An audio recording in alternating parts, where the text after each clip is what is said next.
Around the nation, TYT Nation, Jeff Waldorf here with you. Welcome to the show. It's Thursday. Got a good show for you guys today. Apologies for not being here yesterday. You can get the power turned on until about 4:30. So a little late for the show. And yeah, it was a bit of a disaster yesterday. But we're here. We got a great show for you guys today.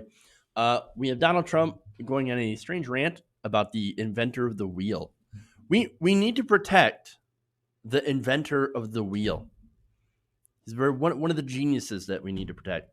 That's fantastic. Then we've got Stephen Mnuchin versus Greta Thunberg. That's always fun.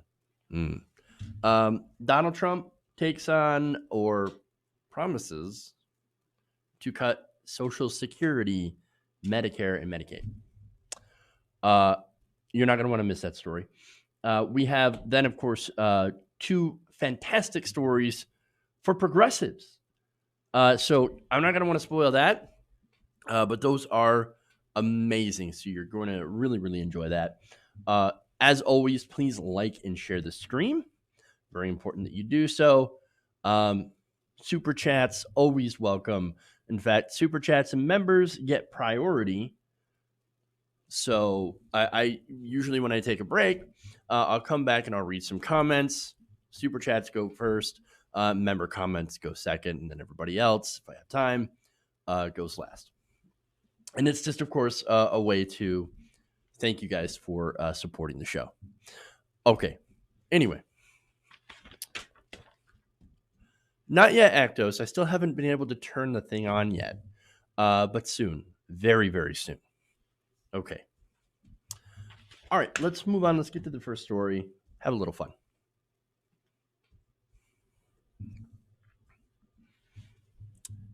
President Trump continues to embarrass America while at the World Economic Forum in Davos. This time, going on a seemingly bizarre rant about protecting the geniuses in this country.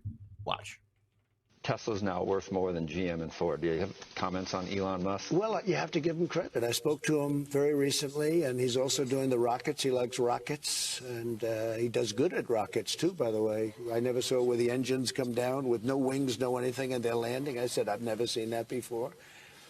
And I was worried about him because he's one of our great geniuses, and we have to protect our genius. You know, we have to protect Thomas Edison, and we have to protect all of these people that came up with originally the light bulb and the wheel and all of these things. And he's one of our very smart people, and we want to cherish those people. That's very important. But he's done a very good job. Shocking how well, how it's come so fast. I mean, you go back a year, and they were talking about the end of the company, and now all of a sudden they're talking about these great things. He's going to be building a very big plant in the United States. He has to, because we help him. Hey, man, he likes doing the rockets, guys. And that's why we have to protect him from something. We've got to protect our geniuses, especially the inventor of the wheel. We've got to protect him. Very stable genius. Now, you guys, and you guys realize that the inventor of the wheel has been dead for about a few thousand years. So I don't necessarily think that he needs any sort of protection, right? In fact, look, if this is about intellectual property, well, I hate to break it to him, but the wheel is actually part of the public domain. You cannot copyright the wheel as a concept. As far as Thomas Edison is concerned, he doesn't need protecting either because he's also dead. I'm just saying. Elon Musk, however, Elon Musk is okay, but you notice how at the end he says, well, he's going to build a big plant here in America. You know why? Because we helped him. What are you talking about? No, I love this assumption, right? And this is an assumption a lot of corporate Democrats and Republicans hold. No, you don't understand. If you give tax cuts, gigantic tax cuts and incentives and deregulation for businesses, well, then they have to do something here, right? And unfortunately, this mindset is widespread among corporate Democrats as well. Like, no, you don't understand. We have to give them incentives. And then, once we give them that, well, then they owe us, and they're going to create jobs in this area. There ain't a damn thing stopping Elon Musk from taking his gigafactory or whatever and saying, hey, you know what? Turns out, guys, I'm going to go to Mexico where the labor's a lot cheaper. So, see you guys. Boy, do you feel stupid or what? We just took all the incentives and tax money that you sent us and tax breaks, and we just left anyway. And that's the problem. Look, we saw sort of the same thing with Carrier. Carrier got millions of dollars in tax cuts. I believe this was in Wisconsin. No, Indiana. Sorry. It was in Indiana. Mike Pence, right? He used to be the governor of Indiana before he was the vice president, right? And so Carrier gets this fantastic deal. We give them people in Indiana give them millions of dollars in tax breaks and incentives. What does Carrier do? They close down plants and move to another country anyway. So what are you talking about? Would they have to? Because he's got to build the factory because we helped him. No, that's ridiculous. Absolutely ridiculous. There's nothing stopping these companies from just taking all the money and running with it. Huge problem. Huge problem. Okay, so anyway, now, what's funny about this, going back to Trump, is he literally could not come up with any other famous inventors that are still alive. So he goes for the dead ones, right? And says, we got to protect them. I mean, look, by the way, Edison, some interesting history on Edison, some interesting trivia. He did invent the light bulb and the phonograph. Yes, I know. But here's the thing. Nikola Tesla, who, who the Elon Musk company has the namesake of, right? So this guy was a visionary. He's actually the godfather of modern television, which I think is something that would interest Donald Trump. Like, hey, do you know that this guy actually is the godfather of modern TV, right? Because his vision allows images and sound to go through the air. And he was actually trying to, in his later years, perfect a way for wireless energy transmission. That's really interesting stuff. His ideas were way ahead of the time. Edison, of course, famously hated him for it. And now Edison was not a visionary like Tesla. Edison was a tinkerer, right? And so he had a large crew, that would help him with that. He had a lot of patents. He filed over 1,000 patents in his lifetime. He'd even bought a few, and then would just tinker, right? Tesla, again, was more visionary. He worked on only a few things, and these things were really, really large. And so it is interesting. Now, what Tesla was trying to do was wirelessly transmit energy through the air, and not only that, but harness energy from the air, right? And so wireless air and free energy. The banks took a look at that, especially JP Morgan, which was originally funding him, and they're like, no, we better shut that down. Nope, can't do it. In the end, of course, he died penniless. So when you read up on Edison, he's actually kind of a bad guy, whereas Tesla was the real visionary. He was the genius that we needed to protect. Okay. So Elon Musk, I don't think he actually compares to the actual Tesla, but I do support the vision of creating and manufacturing electric cars and hiring American workers to do so at good wages, right? That's what I want. Now, what's funny about this is that Donald Trump can talk about protecting the geniuses all day long. However, the Trump administration, as well as Republican administrations all over the country, right? And I'm talking about state legislatures, which have banned the sale of Teslas. Like, seriously. And not only that, but the Trump administration rolls back fuel standards and does everything that they can to block things like solar energy, the construction of solar panels in the United States, as well as constructing wind farms, and he props up fossil fuels. Of course he did. They haven't attempted, the Trump administration, to prop up the coal industry unsuccessfully. Instead of supporting coal miners' health care, and retraining them and supporting them, of course, while they transition to a new, higher paying industry. Donald Trump is literally against what Elon Musk is trying to do, and yet he says he's so good at rockets, and we need to protect our geniuses, and we need to support him because he supported us. He is right in one way, that we have to protect our geniuses, which is why Donald Trump, he's got to go. Okay.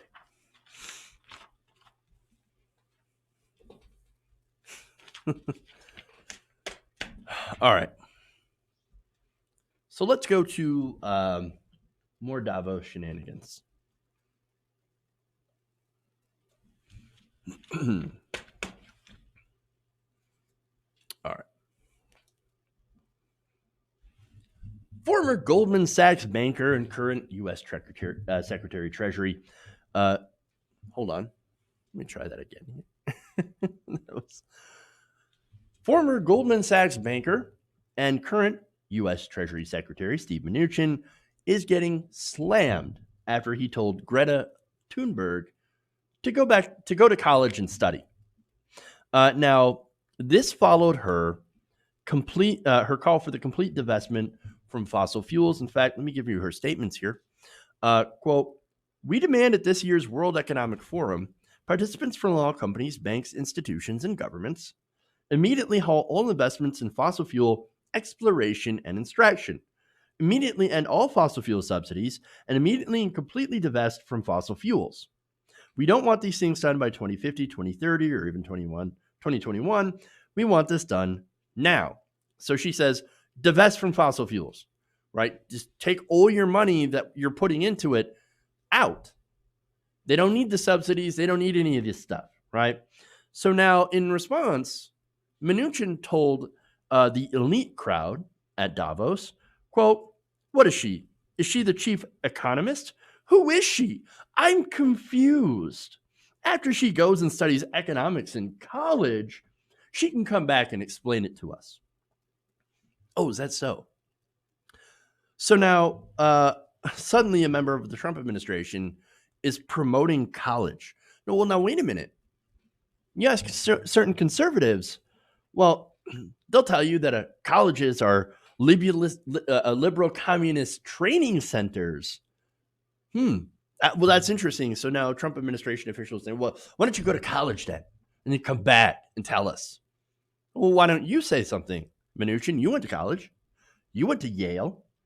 In fact, Mnuchin graduated from Yale in 1985 with a bachelor's degree. In what? I don't know. Not even the White House's profile on Mnuchin says what he actually graduated in. He just got a bachelor's. But a bachelor's in economics, a bachelor's in business. I don't know. I couldn't find the information. That's interesting. Now, what's more important is part of his profile. Right after he graduated with a bachelor's from Yale, he ended up working for Goldman Sachs, where his father had been employed since 1957. Oh, so he goes to college for a little bit, gets a bachelor's degree, and then his daddy says, well, why don't you come work with me at Goldman Sachs? Of course he does. Now, here's the thing. So his suggestion to Thunberg is, why don't you go take out a bunch of debt and then go to college? Well, what's funny is that she doesn't actually live in the United States, so where she would go to college, it'd be actually free. But here in America, we saddle students with tons and tons of debt. So I'm not sure he knows that specific part. But he says, well, you should go to college, learn something, and then come back. Here's the thing. You don't need to have a college degree in order to talk about climate change as an activist. And that's what she is. She is an activist, right? And the thing about her is that she doesn't have to come up with new science. No, all she has to do is just tell us, and that's what she's doing, to go and look at the body of work that has already been put out by the world scientists. 99% of the world scientists agree that without a doubt, the increased rate of climate change is being driven by human activities. And right now, the rate of that warming is beyond the ability of plants, animals, and humans to be able to adapt to, which is why we need to slow the rate of this change by not putting more carbon into the atmosphere than we need to. We should be going to immediately, as soon as we can, net zero. 99% of scientists. And by the way, we're running out of time to head off the worst of it. We're already set for a not great future, 1.5 degrees Celsius of warming, right? We have a limit of 2 before it gets really bad. We're not even on track to hit that. We're on track to go over it. All right. But Mnuchin, by the way, and by extension, the entire Trump administration and the other world leaders that are there at Davos, they're ignoring this. They're just ignoring this. And furthermore, they're dismissing her for being a child, right? Now, she is a child. She's 17 years old, and she is worried about the world that she's going to grow up in and eventually take over, right? The next generation will take over for the rest of us, especially the older people, the older generation that is dying out. They're not going to have to deal what Greta Thunberg and the rest of the younger generation are going to have to deal with. And so she's like, hey, while you're in charge, why not, make it so that the world sucks a little bit less for the rest of us, for those of us who are growing up in it. Apparently that's too much to ask. Now, Mnuchin, after these statements, got a lot of pushback, including from Thunberg herself. I'm going to save that for last. Miller Center fellow Chris Liu said, quote, here's what a Mnuchin learned from economic studies as the foreclosure king. He ran a company, One West, that booted elderly residents from their homes due to onerous loans and technicalities.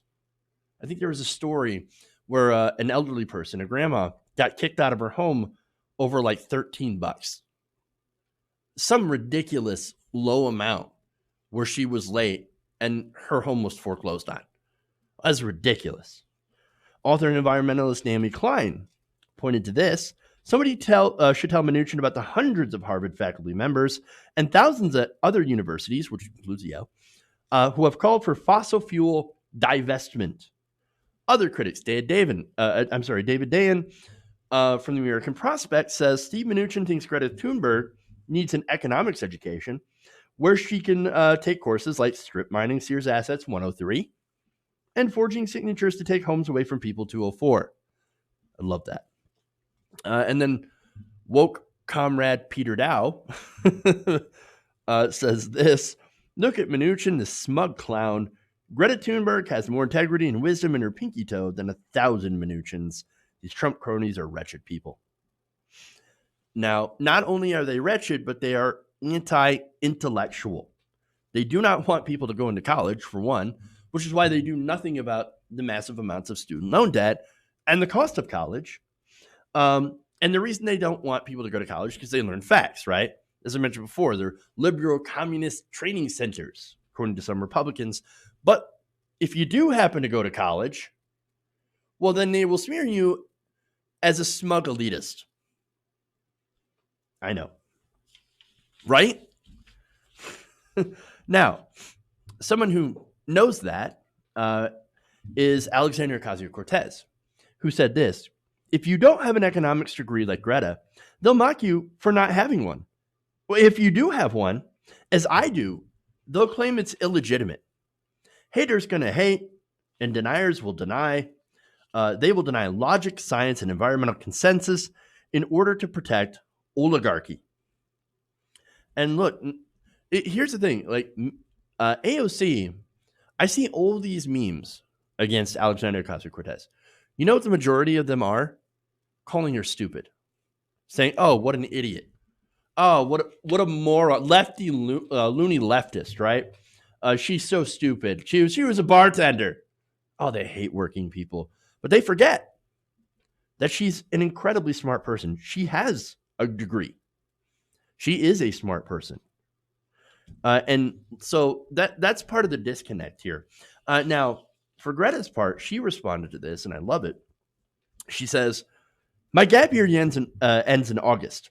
But it doesn't take a college degree in economics to realize that our 1.5 degree carbon budget and ongoing fossil fuel subsidies and investments don't add up.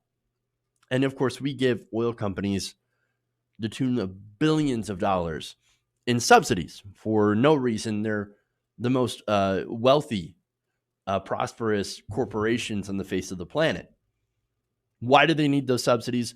Why do they need literal handout socialism from the US taxpayer to function? Kind of funny, right? Now, Thunberg continues. She says, so either you tell us how to achieve this mitigation or explain to future generations and those already affected by the climate emergency why we should abandon our climate commitments. And these are the commitments laid forth laid out by the Paris Climate Agreement that we are not following at all. And here's the other thing that doesn't get mentioned. Climate change, if we do nothing about it, it's going to have a huge impact on the world economy.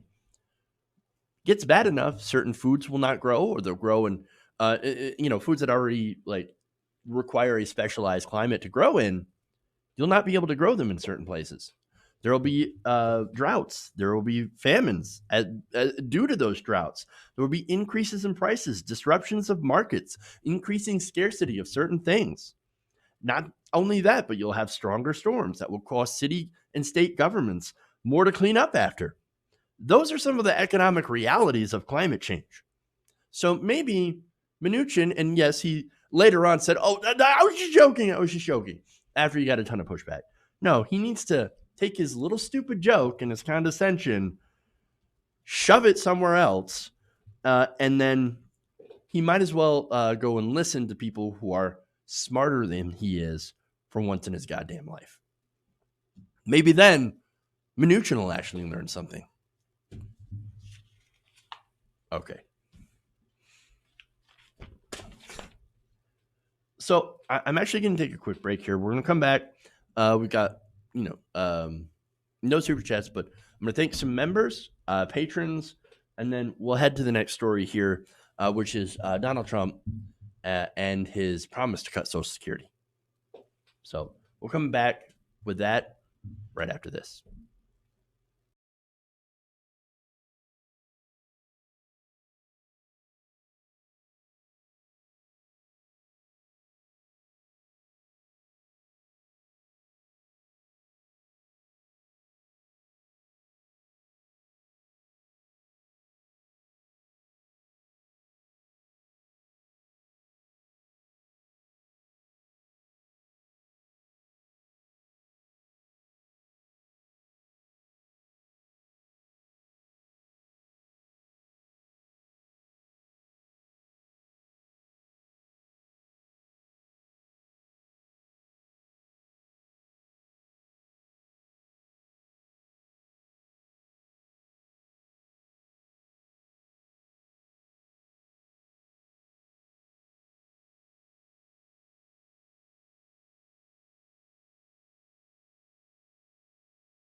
Mike Pounds.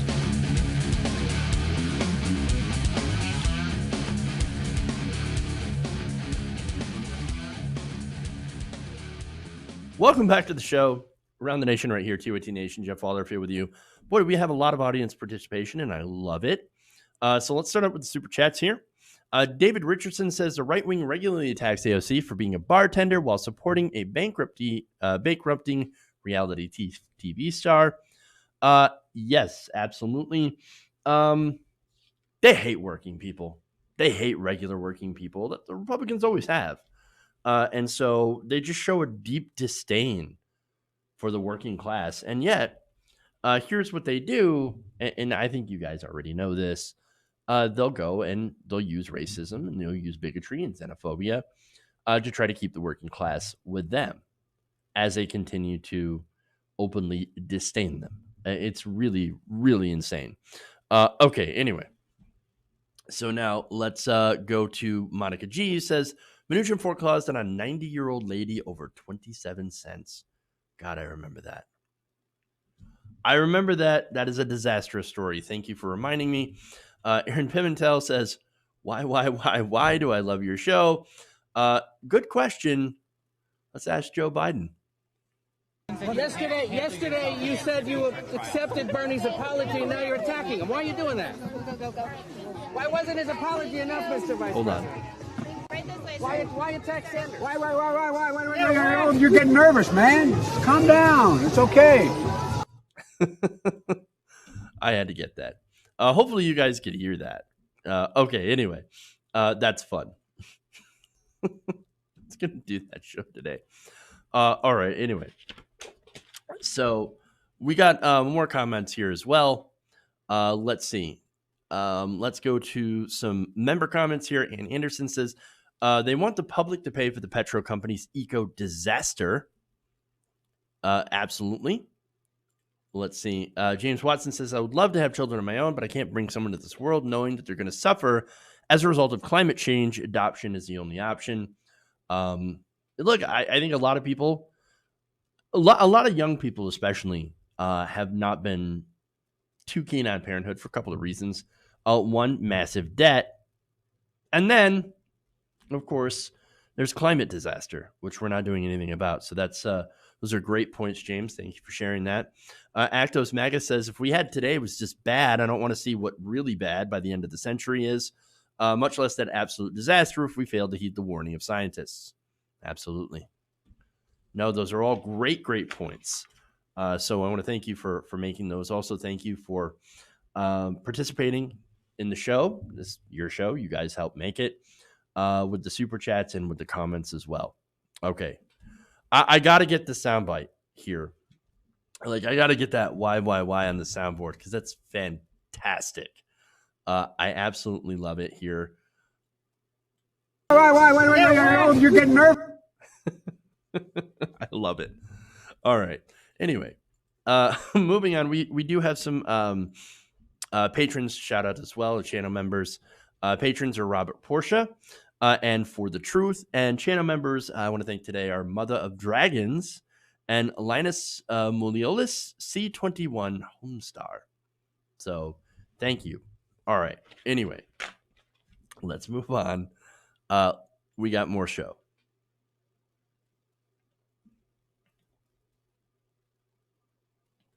Okay. All right.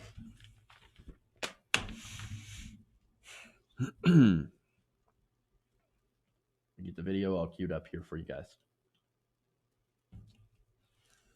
While attending the World Economic Forum Summit in Davos, President Donald Trump openly admitted that he would, if reelected, would consider cutting funding for Social Security, Medicaid, and Medicare, which, look, Social Security, by the way, is not funded by the government. It's funded by taxpayers. Nonetheless, he would like to cut those programs anyway. Now, those remarks came in an interview with CNBC's Joe Kernan, and let's take a look. Do I dare? One last question. Go ahead. Entitlements ever be on your plate? At some point they will be. We have tremendous growth. We're going to have tremendous growth this next year. It'll be toward the end of the year. The growth is going to be incredible. And at the right time, we will take a look at that. You know, that's actually the easiest of all things, if you look, because it's such a You're big willing to do percentage. some of the things that you said you wouldn't do in the past, though, in terms of Well, Medicare. we're going to look. We also have assets that we never had. What? All right. So, well, we're still going to cut entitlements, which he means Social Security, Medicare, Medicaid, because we have more assets. Well, that doesn't make any sense. If you have more assets, then why would you need to cut these programs? These are earned benefits, by the way. But again, that's Donald Trump. So basically, he's gonna cut Social Security. He can't wait to do it. If we get Donald Trump a second term, he's definitely going to try to cut Social Security. And here he is saying, we're going to take a look at it. We're going to take a look at it. Why? Because, well, it's not like it's going to hurt him if he cuts it. Saving the program, by the way, by lifting the payroll cap, would actually save him from paying more into taxes. Now, right now, there's a cap on how much you can pay into Social Security per year. The maximum earnings subject to Social Security taxes in 2020 is up to $137,700. Now, I know in a previous segment, I made a mistake. I made an error saying that it was actually over 200,000. That is not true at all. If it were over 200,000, well, then part of the problem would be solved. We'd have more Social Security in the funding for quite some time. As of right now, I think it's only supposed to last until 2035, and then they're going to be reduced benefits. So one way to stop that is to just completely do away with the cap. So people that are making $1 million a year are still subject to that tax. Okay. Now, if you really want to protect it, like I said, the rich people are going to have to pay a little bit more, which makes sense because they still get that as a benefit. Now, their solution is, well, we don't want to. We don't really care about that measly benefit for us because we're already rich. No, we're just going to cut it for the rest of everyone else. Now, that means cutting benefits. That means raising the retirement age or doing both. So the problem here with that is that Medicare and Social Security, they're incredibly popular programs. In fact, according to polls, a large majority of Americans don't want you to touch Social Security benefits. Now, this is from Pew Research. They found that 74% of Americans say Social Security benefits should not be reduced in any way. In any way. So don't touch it at all. Do not touch it. 74% of Americans, nearly 3/4 of the country, large majority here, 65% of adults aged 18 to 29 oppose cuts to Social Security. I think it's such a low number because there's a lot of people that have been convinced that they're not going to get Social Security. No, you're not going to get it, so you got to cut it. You got to cut it. Reduce benefits so that you'll at least get something later on. 77% of adults aged 30 to 49 hold that view, while 80% of adults over 50 say do not touch Social Security. Now, there's more, actually. 64% of adults with a bachelor's degree say that Social Security benefits should not be cut for future retirees. 79% of those with less education say Social Security benefits should not be cut for future retirees. So that's really important. Not only that, but here you have 66% of voters, 2/3 that are more likely to back candidates who support expanding and increasing Social Security benefits. There's only one candidate who has promised to do that, and that's Senator Bernie Sanders. I'm just saying. But here's the thing. The popularity is why Trump and Republicans consistently run on saving or protecting Social Security. They won't say out loud during an election season, oh, yeah, we want to cut Social Security. Now, they often, interestingly enough, say that they are going to do it behind closed doors, right? And even in some interviews, Paul Ryan has talked about it quite a bit. But yet, whenever they're on the campaign trail, it's almost as if they forget the cameras exist. They say things like, oh, no, we're not going to cut Social Security. In fact, Donald Trump promised during his election campaign on numerous occasions that we're not going to touch Social Security. In fact, here's a few of those times. I'll save Social Security. I'll save Medicare. Ben Carson wants to get rid of Medicare. You can't get rid of Medicare. You know, Medicare is a program that works. There's fraud, there's abuse, there's waste, but you don't get rid of Medicare. You can't do that. People love Medicare, and it's unfair to them. I'm going to fix it, make it better, but I'm not going to cut it.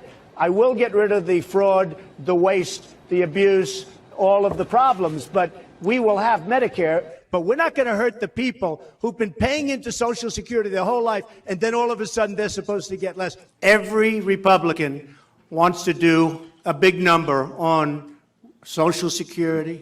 They want to do it on Medicare. They want to do it on Medicaid. And we can't do that. And it's not fair to the people that have been paying in for years, and now all of a sudden they want to be cut. And it's my absolute intention to leave Social Security the way it is, not increase the age, and to leave it as is. Leave it as is. We're not going to touch Social Security. Later on, well, oh no, we have so many assets. We've had so much growth that, yeah, we're going to look into cutting Social Security and Medicare. Yeah. Okay, so, yeah, here he is saying that because, look, it's what the donors want. They kind of hate the fact that there are people that can retire with some sort of level of dignity. They despise it, but more importantly, they just don't want to pay more in taxes. They want to keep all that wealth to themselves, even though they'll be fine when it comes to retirement, and they're never going to run out of money, right? So now once this got out, the reaction, the pushback was swift. So let me give you a quote here from the executive director of the Alliance for Retired Americans. He said, quote, "After a day of hobnobbing with billionaires in Davos, President Trump publicly revealed that cuts to earned Medicare and Social Security benefits will be on the table as soon as the end of the year. The cruel irony of this scene cannot be overstated. While Davos billionaires may not understand the importance of Social Security and Medicare, millions of Americans who rely on the health and retirement benefits they have earned through a lifetime of hard work do." It's really important. Now, there's another one here. Social Security and Medicare are vital for a secure retirement. Americans pay the highest prescription drug prices in the world. This burden in affording other basic necessities makes it harder for the retirees to make ends meet. Cutting Social Security and Medicare would be a cruel disaster. People can barely live on Social Security as it is, and especially Social Security disability. Now, as far as waste, fraud, and abuse, there really isn't any. These programs are very well administered, and so there are very big fraud prevention, a very good fraud prevention measures that are put into place to make sure that people who don't get it. In fact, I do believe that it's a little too strict because there are people that are obviously disabled that are not able to get their Social Security throughout, several years of attempting to try and do so. And so I don't know what he's talking about, waste, fraud, and abuse, but it just certainly isn't there. Another quote here, Linda Benish, communications director for the advocacy group Social Security Works, said Trump, as you had seen, promised to protect Social Security in 2016, but then said, quote, "That was a lie." Well, of course it is. Donald Trump has never been honest. And by the way, he doesn't care about Social Security. He only cares about himself and how much money he can personally make. And if he can pay less in taxes, well, then for him, that's awesome. But here's the thing. Since taking office with the help of Mick Mulvaney, the Trump administration has repeatedly signaled its desire to cut funding for these programs, even putting massive Social Security, Medicare, and Medicaid, especially cuts, into their proposed budgets. Now, that proposed budget, thankfully, never got passed with those gigantic cuts in them, but it's more of what shows their priorities. So they will continue, if they get a second term, to try to cut Medicare, Medicaid, and Social Security. And if they end up getting a massive majority, there's a good chance that they will be successful in doing so. And so it is gross. And by the way, Donald Trump's not the only person who would promise to cut Social Security. You also have Joe Biden. Joe Biden is his chief rival right now in the possible general election, right? And Joe Biden, during many speeches on the subject, had talked about wanting to cut Social Security, Medicare, and Medicaid. There are speeches where he was in favor of a balanced budget amendment, where he had talked about supporting the freeze in federal benefits, which included Medicare, Medicaid, and Social Security. The Obama administration, which he was a part of, had also put cuts on the table during a grand bargain negotiation with Senate Majority Leader Mitch McConnell back in 2013. Biden and Trump, on this issue, they're actually the same. They both want to cut Social Security. They both want to cut Medicare. That is the situation. That is what these two believe in, and that is why we must stop them both. Okay.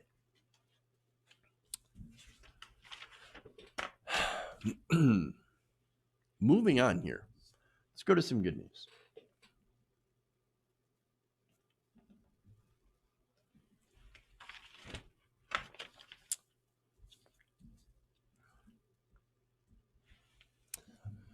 Senator Bernie Sanders just received a huge endorsement from South Carolina from a former Biden backer. Now, this is an interesting story. So the person I'm referring to is Dolly Myers. Now, Dolly Myers is a prominent African-American woman who was elected to South Carolina's Richland County Council back in 2016. Now, she had announced on Wednesday that she has switched her support in the 2020 Democratic primary from former Vice President Joe Biden to Senator Bernie Sanders. Now, as I'm going to point out, this is a pretty huge endorsement because it comes from somebody who doesn't describe themselves as a firebrand brand progressive, but actually somebody who is pragmatic, practical, and a middle-of-the-road politician.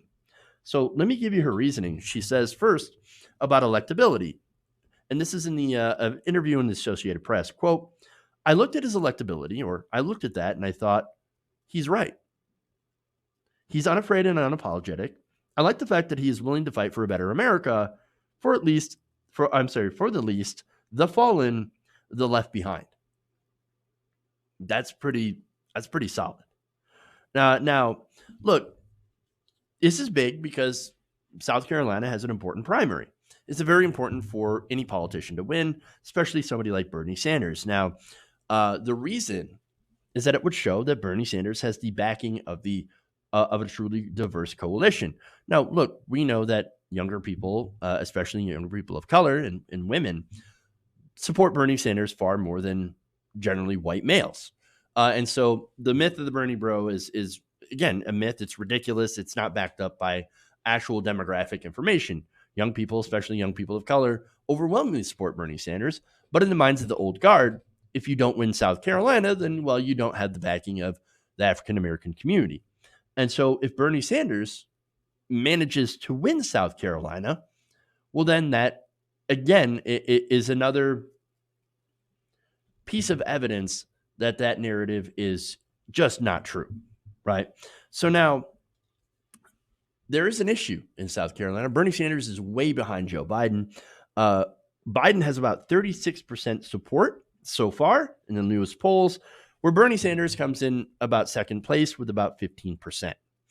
And so, man, Sanders has a lot of ground to make up, and hopefully one of these endorsements actually helps him. Now, last month, for her part, Myers joined more than a dozen other South Carolina elected officials in making an endorsement for Joe Biden, saying that he was the only candidate with the broad and diverse coalition of support that we need to win. Myers told the AP that now she does not feel the same way. She said that she had backed Biden because she saw him as a candidate who could possibly appeal to Republican voters disenfranchised by the president. And said of Biden, quote, it was a compromise choice. I didn't find anybody's candidacy electrifying, but I did find Joe Biden's candidacy to be reassuring in a sort of normal American kind of way. So now that's interesting. And look, understand that I think that's the view of a lot of establishment Democrats, a lot of the more comfortable Democrats. Joe Biden represents a return to the normal, right? A return to civility and a return to, oh, look, Uncle Joe's going to bring us back to Obama, basically. Now, the problem is that normal is not good. Normal brought us Donald Trump. So at least that normal did, right? And this normal, of course, with income inequality that was continuing to rise, student loan debt continuing to rise, healthcare costs continuing to rise. All these things, that was back in the normal. That, again, is what helped Donald Trump in his faux populism. He was able to exploit that, and that helped him win. He was also able to exploit, to a great degree, the undercurrent of racism that was, that is bubbling up underneath the surface of the country. And so, yes, that normal did bring us Donald Trump, and that's not good. And so I think in examining that, she said, well, actually, let me give her quote here. She said, she said that she started to feel that Biden's candidacy, while familiar and perhaps comfortable, wasn't going to be enough to inspire young voters. Quote, voting what I think is best for all of us, not just me. And saying that's why she changed to Bernie Sanders.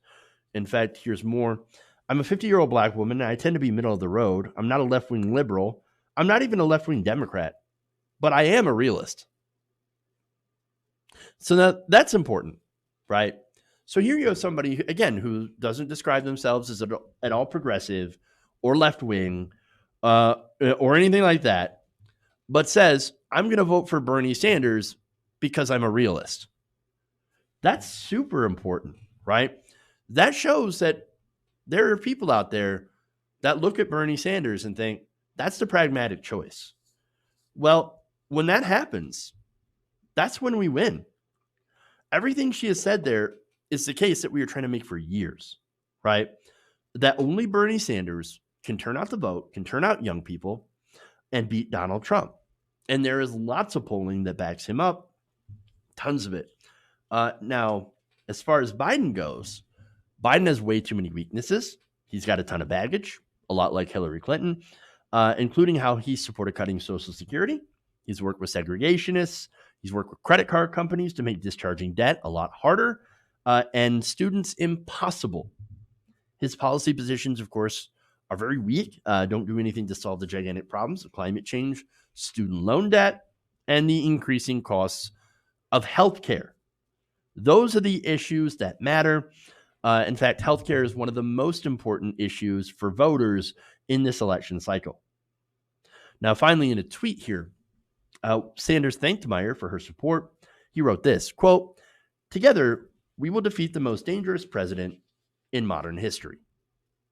So now, look, Sanders has a lot of work, a lot of inroads when it comes to winning South Carolina. But even if he does really well, and manages to catch up to Joe Biden and makes it a close enough race, then that can make the difference as well and continue to feed into his momentum after Iowa and New Hampshire and going, of course, into Super Tuesday. So it's really important and a really positive endorsement. Okay. Moving on here. More good news.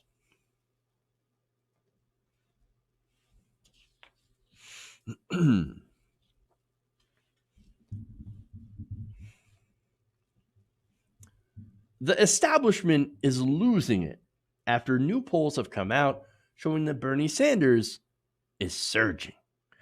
So now, a bunch of new polls, like I said, Iowa, New Hampshire, Wisconsin, as well as some national polling.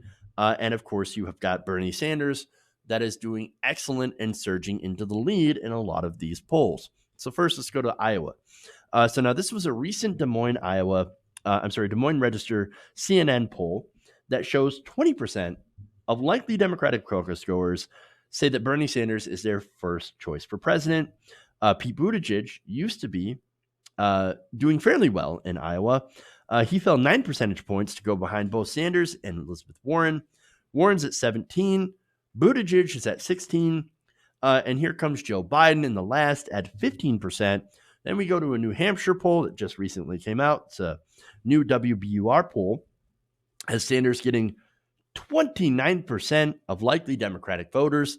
That is an enormous surge since the last time the poll went out, having Buttigieg in the lead in New Hampshire. Buttigieg actually went to second place with 17%. Biden's at 14, Warren's at 13, so they're virtually tied for third place.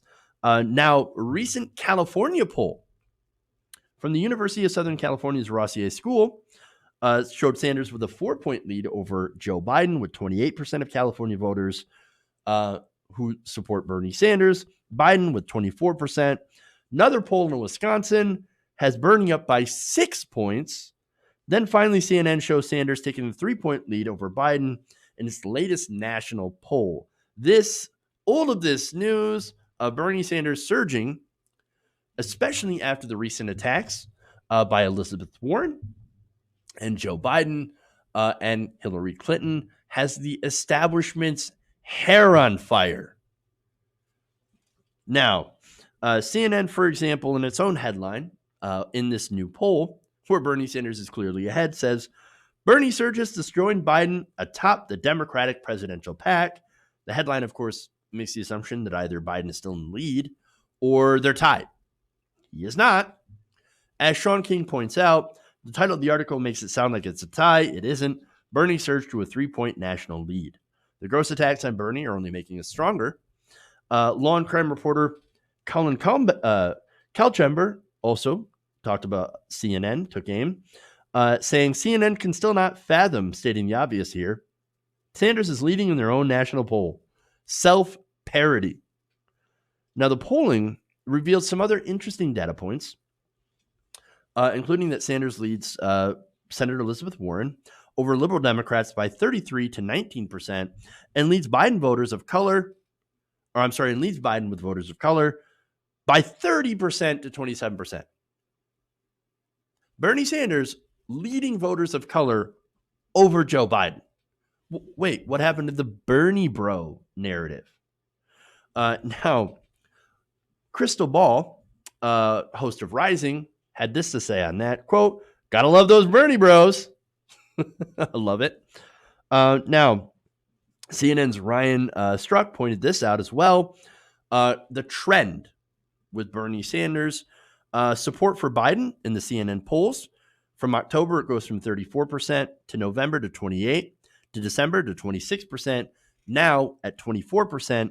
Whereas Bernie Sanders, as Biden falls, Bernie rises from October to 16%, November 17%, December 20%, and up 7 points in January to 27%. Look at that. That is an amazing lead. It's almost as if the further we go in the primary, the more people get to know about Bernie Sanders, the more popular he gets. Not only that, but the opposite is true about Joe Biden. The more we learn about Joe Biden, the less he is, Uncle Joe, the more he becomes the guy that worked with segregationists to stop forced busing, right? And so not only that, but you also have, and this is interesting, right?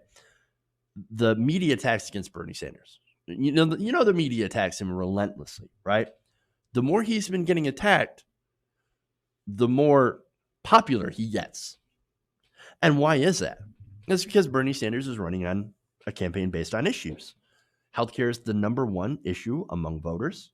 His policy positions of expanding the Social Security, canceling student debt, Medicare for all, those excite voters who are doing not as well. Now, they're also seeing Bernie Sanders being portrayed in the media as a racist, sexist, crazy socialist with pie in the sky ideas. They're seeing that is not the reality when they hear him speak or when they see video of him, when they're in the debates, and he actually gets a chance to talk about the issues. When you listen to Bernie, you're going to hear about those issues. You're not going to hear platitudes. You're not going to see fluff. You're going to hear about stuff that matters. Now, we've got more polling here that's even better. Now, Survey USA talked to 4,000 registered voters, and they talked about this, right? And this is a national poll. If Bernie Sanders was against Donald Trump, how would he do? The poll found that 52% of voters would choose Bernie Sanders over Donald Trump, who would be at 43. That is a 9-point lead. That's actually the biggest lead out of all the other candidates. Joe Biden had 50% to Trump's 43. Bloomberg led Trump by 7. Senator Warren leads Trump by 3 points. Buttigieg is ahead by 3 points. Andrew Yang ahead by 2. Tom Steyer is tied with Trump at 44%. Amy Klobuchar loses to Trump by 2 points. Klobuchar. And then Tulsi Gabbard loses by 5 points. And so look at Amy Klobuchar. I point her out because the media, CNN, MSNBC, all of the establishment is pushing Amy Klobuchar. They're pushing her while no regular person cares at all about Amy Klobuchar. Who's that? No, we don't really care. The New York Times did a dual endorsement. Amy Klobuchar and Elizabeth Warren. Why Klobuchar? Why? They keep trying to make it happen. It's not going to happen. They're not going to will support for Amy Klobuchar into existence. Nobody is interested in her. Nobody cares. And yet, and not only that, but she loses to Donald Trump by 2 points. No, we've had enough of Amy Klobuchar. Nobody at all is interested in her. Sorry. Klobumentum is not going to happen. Now, here's the thing. Going back to Bernie Sanders, and this is where I'm going to end this, right? Bernie Sanders is now up, and he's focused on the issues that Americans care about. And so we are seeing a rise in the polls because people are finally deciding, you know what? No, I do like what Bernie Sanders is talking about, and he's consistent on the issues. And yes, the media is attacking him incredibly unfairly. And so maybe there's something to this guy. You even have Joe Rogan out there saying, yeah, I'll vote for Bernie Sanders. All of this, everything scares the establishment. That's why you have Hillary Clinton coming out to attack him. That's why you have Elizabeth Warren coming out to attack him as a sexist, right? While the Daily Beast just came out with an article going after Bernie Sanders for talking about wage slavery and low-wage jobs back in the 1970s. Article after article, smear after smear, dismissal after dismissal. They're afraid. And the reason is, we're going to win. All right. That's all I got for you guys today. Thank you for going on the nation with me. Thank you for the super chats. That's the way to support the show. We do not get any corporate funding. We don't take any corporate money. I don't even have a sponsorship. Like, that's ridiculous, right? I don't even have anything like that. It's just all you guys and YouTube ads. So that's basically it. So thank you, patreon.com/TYTNation. There is a merch store at our Teespring. You can find the link in the description if you want like swag, coffee mugs and shirts and stuff. But that's the way to support the show. Patreon.com/TYTNation or becoming a channel member, all that stuff. So please do that. Support independent progressive media. Thank you guys. Love you. And remember, change begins with you. Good night, nation. See you guys later.